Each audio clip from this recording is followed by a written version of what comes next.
Welcome, everyone, to a brand new episode of the Action Movie Guys podcast, episode 399. We're to the final film of the Nolan Batman franchise. We're to The Dark Knight Rises from 2012. I'm your host, Alex Figueroa. My co-host is Nate from Netflix Reviews. All right, Nate, how many times have you seen this in the theater? I saw, Rises. How many times? It was more than once. I know that. This was the one that I did not go to the midnight screening for. I distinctly remember it sold out in really fast. And this was before there was unlimited plans. So you had to go to Fandango and buy your ticket in advance. Sold out. I saw this first show on Friday morning in IMAX, big IMAX. And then I think I saw it 2 more times. I think I saw this one 3 times at the theater. So I did go back. Full spoiler. I was a huge fan of this movie when it came out. And this is my first time watching it in a while, but I liked this one more than a lot of other people seem to. So we'll see if it holds up, but I saw this one 3 times at the theater. I did not see this one in the theater. It's funny because back then I was very I hate Christian Bale Batman. I was I'm not going to sit through his voice for another 2 hours and 45 minutes. I was this shit ain't happening. Then I was kind of annoyed it was Bane. I was man, out of all of these people, they picked Bane. So I didn't go. I didn't see it until the 4K came out. And I was just it's not as bad. I still prefer Begins. Dark Knight, I felt was kind of two movies in one. So I was I think Begins is the best one. So I haven't seen the joint in a long time. And let me just tell you, my mind has changed. I'll just tell you that. My mind has changed. After doing this rewatch, my mind has changed. Excited Things that I never noticed before. I guess the older you are, you pay attention more. It's a fact. And I was just wow, this is very interesting. We went down this route. So listen, this movie came out when I was 25. And now I'm watching it at 37. It's a different movie. Different movie. So tone, themed. I was holy hell. But with that said, all right, let's go to some financials here, because what is interesting about these Batman movies, right? Batman was created here, right? In the United States of America. And the movie does not do as well domestically. When you look at these numbers, it's at $448 million, which is not bad. It's not nothing to sniff at.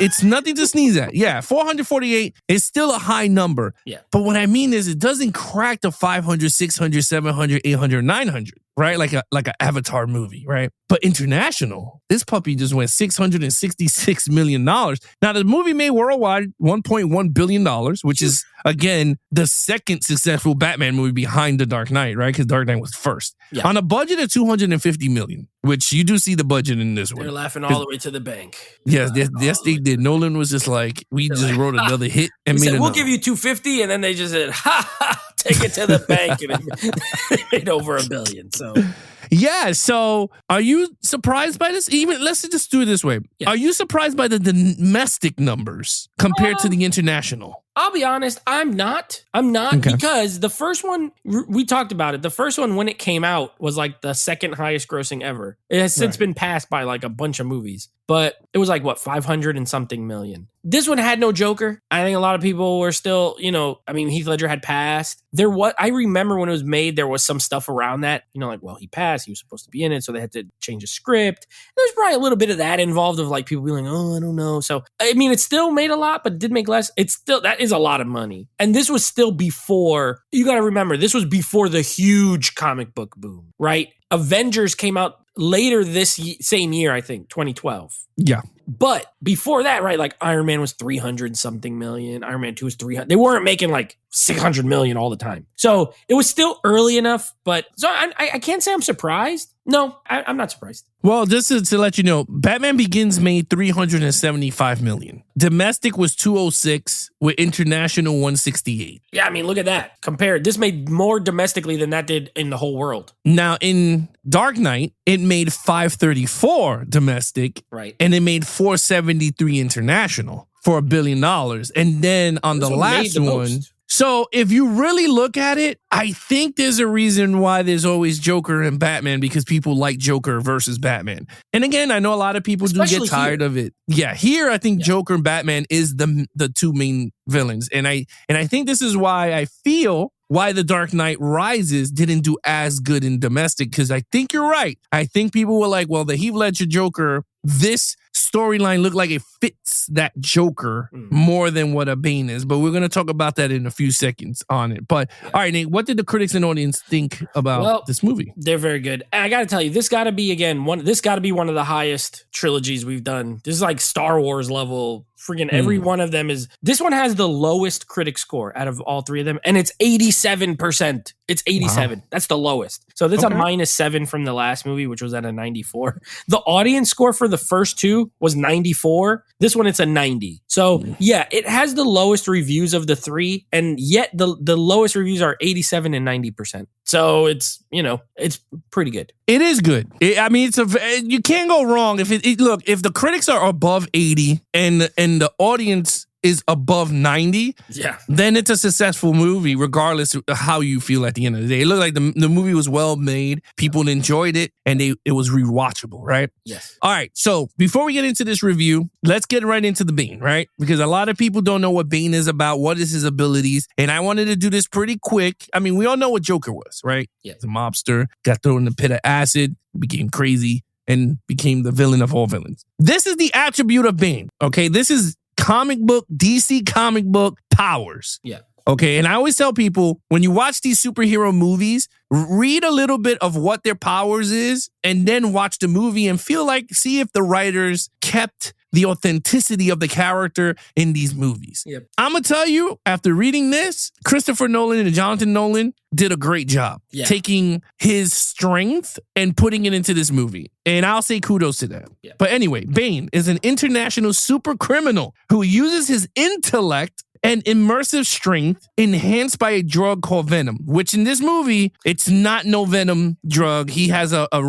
breathing respirator. It has drug, but they don't go into the Venom thing. No, they don't. They don't. In his furious and violent pursuit for power, he once set his sight on Gotham City, making him an enemy of Batman. So that is his powers, that is his mindset. And what I gotta say, when I was younger, before I said, I ain't watching Bane. Bane is this big dumbass that I kept comparing him to the Batman Robin.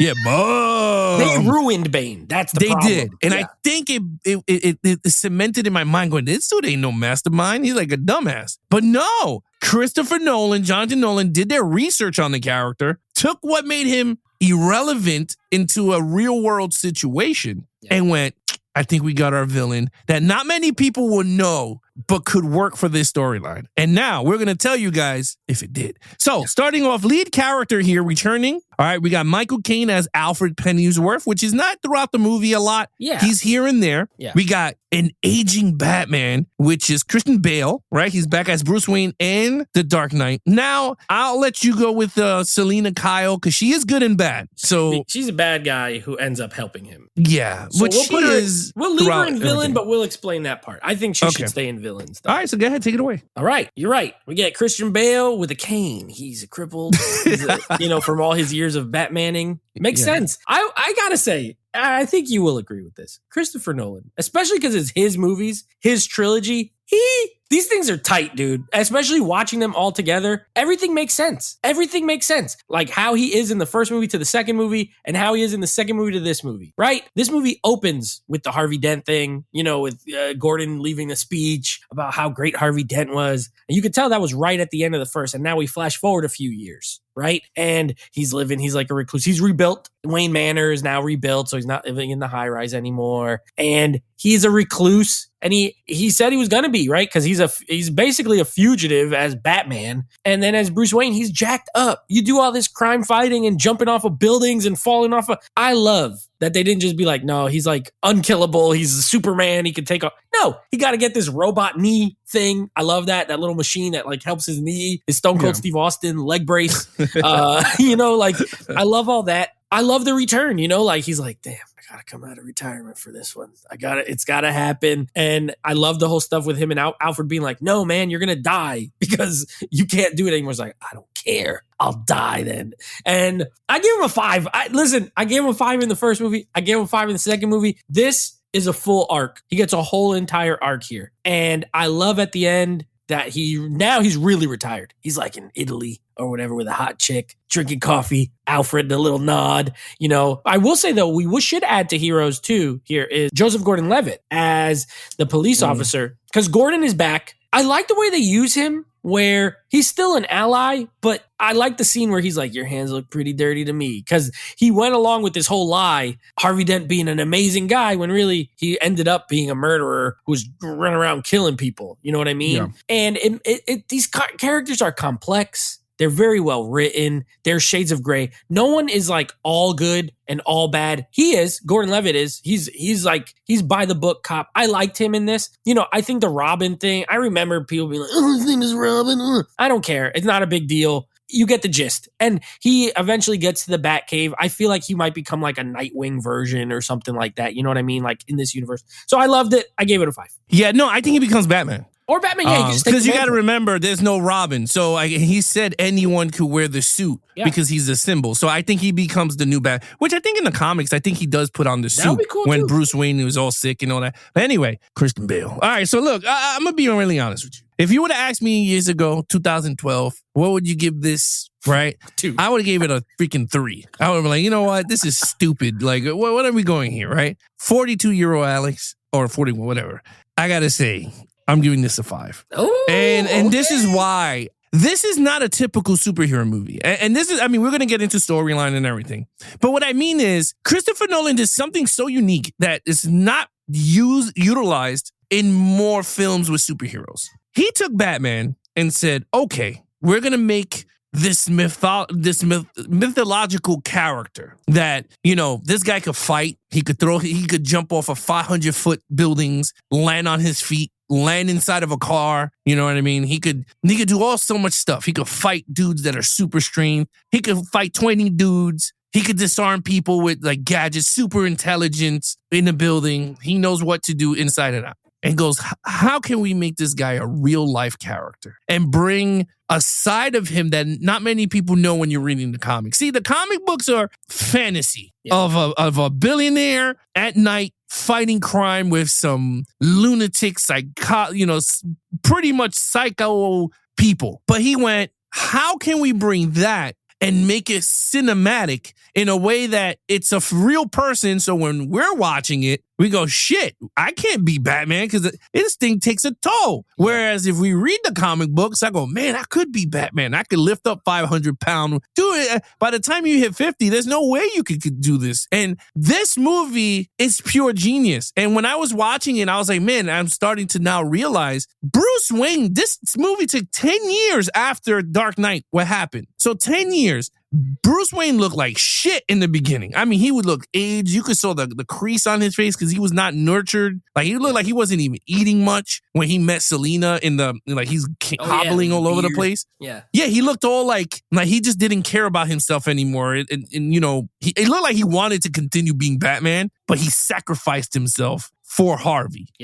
So I'm like, this is genius, and I agree with you. Like, this is a full arc of a superhero, right? You saw him in the beginning when he became the Dark Knight. He became in the middle. You saw him in his prime. We could say the prime. Yeah, he peaked Batman. And now you see him as aging Batman, Bruce Wayne. Whereas, where does Robin fit in all this? We didn't know until the end of the movie. They didn't give you the whole circus thing and Two-Face or whoever killed the parents during the thing and Batman felt bad and bring him in. No, this was a newer version of it. They made him but a cop, it was Robin. Which was smart. Yeah, he fought crime. He killed a guy with a gun and threw the gun because he was like, oh, hell no, I can't do this. Yeah. And then he quits the force and becomes Batman. So everything was there, spun in a modern take, in a realistic way, with the same characters that you fell in love with reading. So with that said, Alfred, this is my favorite version of Alfred in this universe of the Nolans,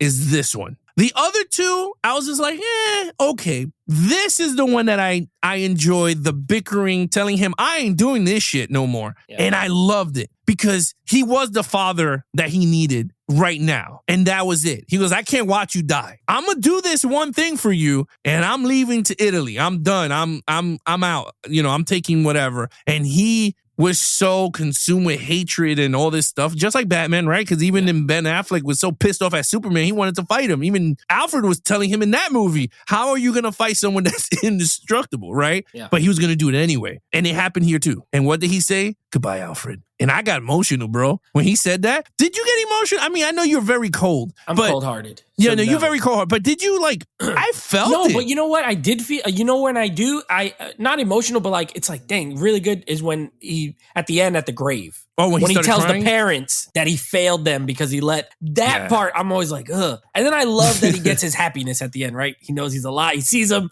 He's like, oh, he's alive. Well, we'll talk about that. Yeah. But I like that. No, I see what you mean. It's the way, yeah. I agree. And I think in pure genius, I think in terms of the hero, his father, whatever, Butler, pure genius. Written very well. Even when he meets Selina. We'll talk about that next. But 5 across the board. And he gets his back broken in this movie, by the way. He gets beat. He does not dominate. He ends up winning, but he has to go through adversity, which is what I want in my superhero movies. I don't like too much dominance. Well, it's something that you said. It's a full circle. Yes. Because it goes back to the first movie where his father goes, when you always fall down, you got to get right back up. Yeah, I love that. Right? I love all that stuff. And it's pretty much it. He has to go to build himself back up. And he did. Love it. He was, he thought he was still hot shit, but it was like, Do it without the rope. Yeah. The jump without the rope. Dude. So, all right. So with that said, 5. Let's get to main villain here. Now, okay, so now we got 3 villains. Well, actually, we got more than 3. We got Selina Kyle, Catwoman. We got Bane. Yep. We got Talia al Ghul. Yep. And then we got the mobsters. And I'll just say Daggett. mobsters. Daggett. Yeah, John Daggett. Yeah, okay. Well, let's start with the minor ones. First of all, let me just tell you, to your point about Christopher Nolan, every single person works. They all work. They all matter. They all fit. You got Daggett is a businessman. He basically wants to overthrow Bruce Wayne. And his way to do it is to hire a mercenary who, by the way, had his own plans. He didn't know that, but he hires him to do all this stuff. And I love Ben Mendelsohn. He's the guy who plays him. He was in Rogue One. He's been in a bunch of movies. Love that actor. Okay, great. My favorite scene with him, though, it has to be when he's talking with Bane and he's talking tough, and Bane just puts his hand on his shoulder like this. Yeah, he's like, do you feel like you're in control? And the guy's like, what's wrong with you, man? It cracks me up every single time. So I like him. He's minor, but I like him. Talia, besides her death scene, which is one of the worst dying scenes in all of movies. Marion Cotillard is an Oscar winner. She's a great actress. Gorgeous. I like the reveal because the whole movie they make you think Bane is the son and it's actually a daughter and it's her. I kind of like that. And I'm cool with it. I'm cool with it. She doesn't feel like the most important. There's a bit, Bane is kind of the titan of this movie. So, but that's her friend. They were in cahoots the whole time. They used Daggett's money to get into where they needed to go and all this kind of stuff. Selina Kyle. First of all, I love Anne Hathaway. I don't care. I always loved Anne Hathaway. I still love Anne Hathaway. And she is fine in this movie. And she is a great Selina Kyle. A great Selina Kyle. I don't care. She has I love how she all of a sudden, when she needs to, she puts on she's scared. When the cops come, she's like, oh no, please help me. They're over there. And then she's just gets up and leaves and is all slinky. And, oh my God, it's so good. Plus her Catwoman gear. Fantastic. I love, what Nolan did was he made it tactical. He's like, this is going to be stupid if we just have someone walking around with cat ears. So what do? We'll make them goggles. Then when she flips them up, it looks like cat ears. When she flips them down, they're tactical. Love it. So I love Selina Kyle in this. And I like, we said we'll touch on it. She ends up helping Bruce Wayne. She, first of all, feeds him to the lions. Absolutely sets him up, right? Then she sees what Bane does and she's like, crap, I don't know why I teamed up with this guy. This dude is crazy. I need to not. She gets arrested. She ends up getting out when they free all the prisoners. And when he comes back, he goes there and he's like, listen, I know at the end of the day, you got good in you. I got the clean slate thing. I'll help you if you help me. And she only does it for that, but you could tell there was a little bit, you know what I mean? She's not a horrible person. So I like that. And then Bane, listen, I have always loved this version of Bane. I remember when the movie came out, everyone was like, I can't understand what he's saying. The dialogue. I will say this 4K. Did you watch it on 4K? Yeah. The audio, they've changed the audio where you can understand everything. Yes. But I do remember at the theater, it was hard to understand what he was saying. The audio mix was different. and the background noise was so equally loud to him talking that it was sometimes muffled. So it's super clear. I love the accent. I don't know what that is. I don't know where that's from. I know Bane speaks Spanish in the comic books. Like he actually speaks Spanish, but whatever it is, it works. Tom Hardy got absolutely buff for this role. He's not shredded. He's like beefy. He looks like a pit bull, right? Like big and stocky. Love it. He fights. He's a this is what I want in a Batman villain. He's got the brains and the brawn. The fight with him and Batman in the waterfall. Everything he says by the way, everything Bane says in this movie is gold. Like his lines are so good. He's like, "Oh, you turn off the lights. You merely adopted the dark. I was born in it. You're not gonna do your tricks on me, ain't gonna work." Freaking beats him up. So I love it. My favorite line, I told someone the other night, my favorite line that he says that was right before he dies is when she tells him, "Don't kill him. I want him to feel the fire." And then right when she leaves, he tells Batman, "You're gonna have to imagine the fire." Because I'm gonna kill you. I'm gonna be yeah. You're gonna have to imagine it. It's a great line. I love him. I gave it a 5. He tells him. He says, "Now we're gonna finish our fight." He's like, I have to kill you, right? Like you're just gonna have to imagine the fire. It's so good. But I give the whole him alone would get a 5, but I think everyone works. Okay, so I'll do this way. I'll do it the same way you did, right? I'll go with the Talia al Ghul. I thought it worked. I thought it was pretty cool. I love that. I thought they were going to hint at Damian Wayne because they slept together. So I thought they were going to do something that she was like pregnant or something, but no, that didn't happen. But I thought that worked well because we all knew they get together, but he just didn't know who she was. So I was like, okay, cool. Selena, oh man, I don't know what to tell you. Anne Hathaway is just so gorgeous. And, to be honest with you, they could just do a Catwoman movie just with her. I mean, she could lead a whole movie by herself anyway. I like that Catwoman. She was kind of lesbian, right? I don't know if she was a lesbian. I don't know what the other girl was, but it kind of hinted at she was like between. She'll get with who she needs to get with to get what she wants. But I loved it, though. I thought that was pretty cool. The interaction with her and Bruce Wayne is like spot on to the comics, the way they were acting. I thought it was great. Bane, it's a weird thing now rewatching it because I was like, man, I think it was perfect. I thought it was really good. I agree with you. At first, the voice was not good. When I first saw it, I was just like, what is he like? Oh, Mr. And I was like, what is you saying? So, but they did clean it up when I watched it last night. I was like, oh, damn, I could hear him clear as day. And I thought everything he said was so poetic. I mean, it was genius. He was from the League of Assassins. Ra's al Ghul taught him. Batman, so it's kind of the same. I will say this, the fight between them two was kind of whack. I will say it is an aging Batman versus faster, stronger brawler in terms of Bane. But again, I'll talk about it in action. But I wasn't too thrilled with those fights. I do agree with you. In the sewer was very well done. Yeah. But when they go outside, I was not. It was second fight. Yeah, when they go when they're in City Hall. Snow. Yes, that we'll talk about. But I thought that was good. Yeah, Bane, I thought everything was cool. I love when he's standing there and the kid is singing. He goes, wow, he has a lovely voice. I love that part too. What a lovely voice. He's going to freaking blow up the place. Yeah. And he waited for the kid to finish singing. Yeah. What a lovely voice. And I thought that was funny. I do agree with you. The scene with the he tells him like, oh, so you give me money and you think you have a hold of me. You think you have power over me? And the guy's like, what's wrong with you, man? And all you hear is like his nose or something happened. He broke his neck or something. I don't know what happened. I don't want to know. We didn't talk about Scarecrow. He comes back to just be he's a judge in the underground court. Yeah, I thought it fit very well for that. But yeah, all the villains worked very well. I thought it worked. Even the mercenaries, I thought worked very well. All right, so 5 across the board there. Okay, action scenes. All right, this always comes the hardest part of this review because, I love the action scenes in these movies, but they're more story-driven movies. Okay, top moments here. I love when he first comes back. He's on the bat pod and he's going through and it's all dark. And then I love when the cop's like, oh, you're in for a show tonight. He's like, you're going to see something crazy. By the way, the opening scene where they blow up that plane in the air, they really did that. So they did?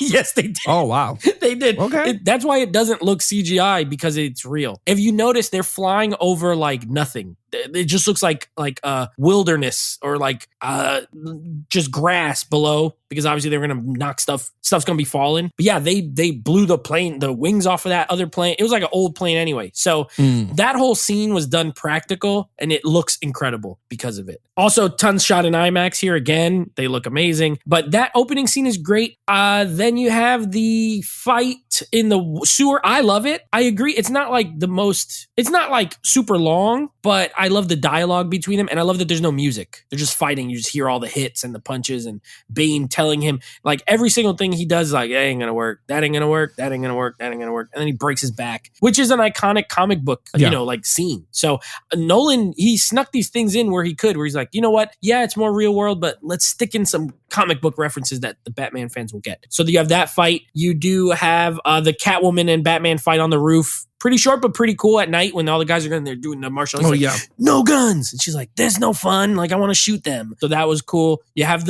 but again, his intro scene on the Bat, I love it. It's all dark. He's going. And then he does the thing with the tires and they roll. Looks awesome. Then he comes out with the bat wing. And that was a moment I remember at the theater where people were like, oh, shoot. Like, he just comes flying out. So there's a lot. Then you do have like the later on scene where they fight again and the escape scene. I still gave it a 4 because there's, as good as it is and as well as it's shot, it's still not like, there's nothing in here that's insane. There's no moment where it's like, oh my gosh, mind blowing. It's more like, dang, that was good and that was good. I wish it was longer. I wish it was a little bit more. So yeah, the second fight, I'll agree with you. It's not over. I wish it was better, but I will say I love the beginning of it. It's like a wrestling match, like a WWE. Like Bane sees him and Batman is working his way through and they see each other. He's like, we're going to fight again. And Bane's like, bro, I broke your back. And Batman's like, I don't care. I'm going to fight you.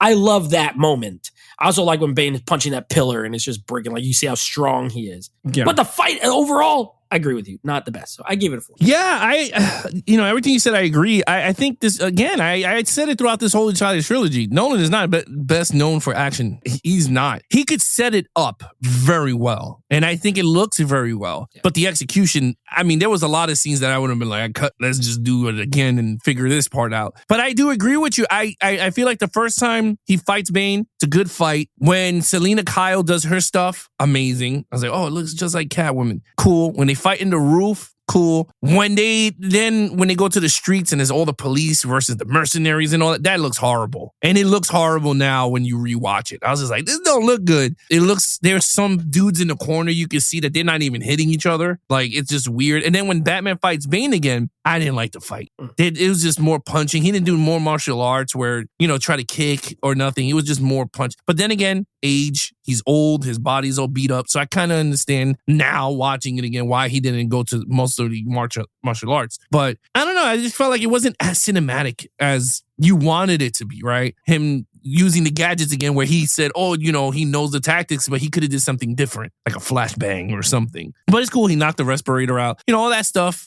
They finished the fight. Talia al Ghul. Now, this is the movie where a lot of people go, oh, Christian Bale doesn't kill. He does kill because he kills Talia al Ghul. Yeah, literally, he causes that thing to freaking crash off the thing and she dies. Yeah. Yeah, she dies. He kills mad people. But he killed her and her dad. Dang. He killed that whole that's family. what I'm saying. He ended the tree. The al Ghul tree. But yeah, so like, to be honest with you, he does kill. But again, it doesn't bother me. I don't care. It proved the point, and I thought it was cool. What was crazy, though, is Jim Gordon was in the damn truck when all that happened. I always forget that he's in there until the end when the door opens and he like he rolls out of it. Like, damn, he went on a ride. Yeah, so I was just like, holy hell. Yeah. But yeah, I thought it was, at the end of the day, I thought it was, I forgot to mention, I do like that part where they're shooting like rockets at the Batwing and it's like flying around up above the roof, and then Catwoman's chasing on the motorcycle. Like, that scene is good. It's well executed, but yeah, I still think it's a 4. Yeah, no, I agree. The Batwing, I don't like the design. I'm very sucker for the classic. The classic look with the wings. Yeah. This one, I know he was trying, because, I mean, to be really honest with you, you can't do that in New York, and they filmed in New York, so there's no way you can have that wing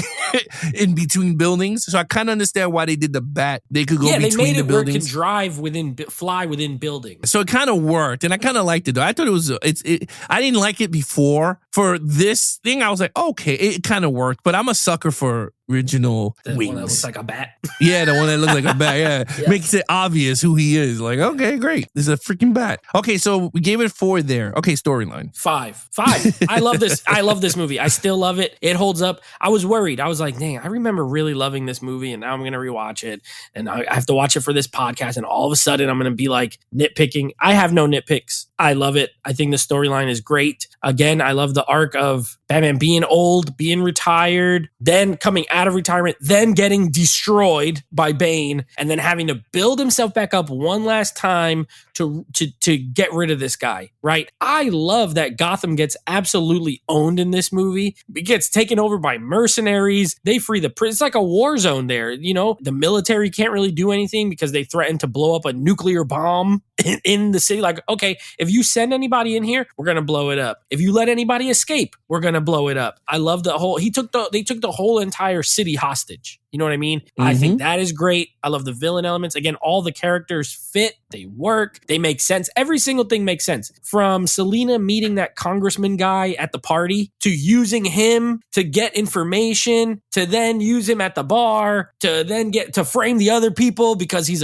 everything, like every single thing makes sense to me. I just think it's extremely well written. It is a bit long, which I'll factor that more into the overall, but I think everything works on a story level. And I love that Batman, in this one, he sails off into the sunset. This is a complete 3-movie arc that he had, and I love it. I give it a 5. Okay, so normally I would have been like, man, I don't know. But I agree. I'm giving it a 5. I thought it's a very well told story. Now, in terms of the ending, right? I personally believe he died. And I think Alfred had just imagined him there with Selina. That is my me. I don't know. I mean, everyone else could have their interpretation, but I mean, I know they did say that he flew he fixed the autopilot 6 months ago. Like, I get it. But I personally feel like it could go either way. You could personally believe that Alfred saw happiness seeing him there. You know what I mean? Yeah. But I mean, it could go either way. But I do like that ending a lot. He's the human back. He's not rich no more. Yeah. I bet he's a billionaire. Yeah, I bet they fixed that. He still got some nest eggs somewhere. Yeah, he still has that stuff. So I personally believe that that ending is really well done. I think throughout the whole movie, I think everything worked. Even Lucius Fox had a great role in this movie. I thought he was good. The funniest part though in this movie with Lucius Fox is when the dam breaks and he's trying to run up, and there's something always wrong with Morgan Freeman's hand, and you see him holding on, and I'm like, man, it was like his arm is a prosthetic. Like, it just didn't look like it was working well. So I thought it was kind of funny. But yeah, other than that, great story. All the characters flowed very well. Bane was really menacing in this one. Batman was old. You got to see what an aging Batman would look like in a real world scenario. Now all the Batmans are now back to comic book level. Yeah. This one was like the only realistic version. So I agree, 5 on that overall. All right. So I still love this movie. I still like it better than Batman Begins, personally. I don't argue with people about these movies. I refuse, because I think if anyone came up to me and told me Batman Begins is my favorite and the best one, I would understand. And if anyone says The Dark Knight is the best one, which I think it is the best one, I'd understand. And if someone said this one was the best one, I would understand. To me, this is the second best one. I think it's such a culmination of a lot of stuff that happened in the prior movies. And now rewatching them, I feel like it even solidified that I like this one better than Begins personally. As good as that movie is, this one just feels bigger. It just feels more. There's a lot of weight to everything that happens in it. And plus, you've already spent 2 movies and like 5 hours with these characters. You know what I mean? Everything is tied together perfectly. My only gripe, and the only reason I don't give it a 5, is it is a little too long. There's a lot of moments where you're watching, you're like, okay, this could have been trimmed or taken out. This could have been trimmed. And that's not a knock on the story. I still think the story is perfectly told. It's almost like there's too much detail, right? Like they did it so good that they almost put too much in, and they could have just trimmed a little bit. Also, oh, by the way, forgot to say, because this goes in the overall, the score in this movie, I absolutely love the music in this movie. Hans Zimmer knocks it out the park. A lot of drums. I have one of them on my Apple Music. There's a track, the one at the beginning when they're blowing up the plane. I absolutely love that track. It's just like drums, boom, boom, boom, boom, boom, like a lot of drums. Fantastic, great score, great cinematography. I do give it a 4.5 out of 5. I do take off a half point, because if this thing was like maybe 15 minutes shorter, I think it would be perfect 5 out of 5. So I gave it a 4.5. Yeah, I gave it a 4. I don't think it's a perfect movie. It's funny because that Dark Knight, I think I gave it a 5. I believe I did. You did. Let me look. Yeah. I did, right? Yeah. I think I gave it a 5. Yeah, I did. But I like this one better. Now watching it, right? I think this one is way better than Dark Knight. And I do understand people are going to talk about the Heath Ledger performance because that's what everyone talks about. And I know everyone likes the Two-Face, which I still believe he should have just been alive. But that's just me. I like this one way better. I feel like it was more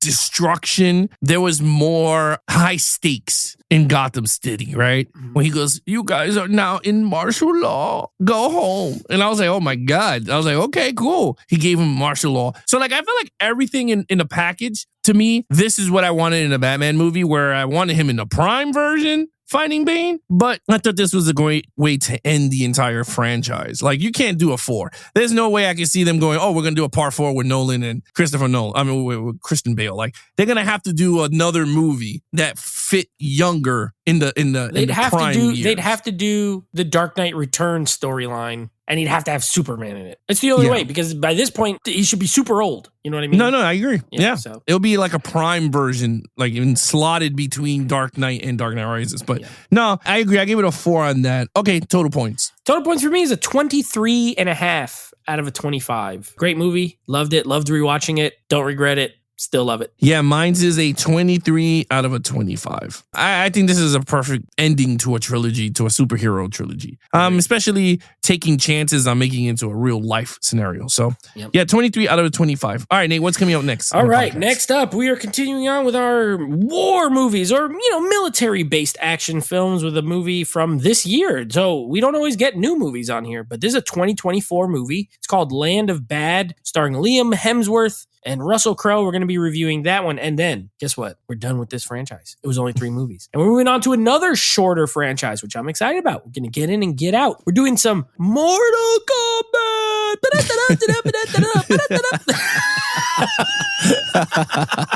We're doing some Mortal Kombat from the 90s. We're going to be doing the Paul W.S. Anderson Mortal Kombat. Then we will be doing the sequel, one of the widely considered one of the worst movies of all time, Mortal Kombat Annihilation. And then we will be doing the reboot, remake, reimagining, the new one from 2021, Mortal Kombat. So 3 movies, the 2 original, and then the remake. And that's what we got coming up as far as our next franchise. All right, there you guys have it. You guys want to follow us on our social media accounts, please follow Nate over on Instagram at Nateflix Reviews. Check out the podcast with him and his friends called Nateflix Movie Reviews. Anything AMG Podcast, you guys can head over to youtube.com/Action Movie Guys. Subscribe, leave comments down below. We will answer those. And of course, for Geeks and Flicks, you guys can head over to our TikTok at Geeks, letter N, and then Flicks. Other than that, I'm your host, Alex Figueroa. My co-host is Nate from Nateflix Reviews. Be awesome to each other and geek out.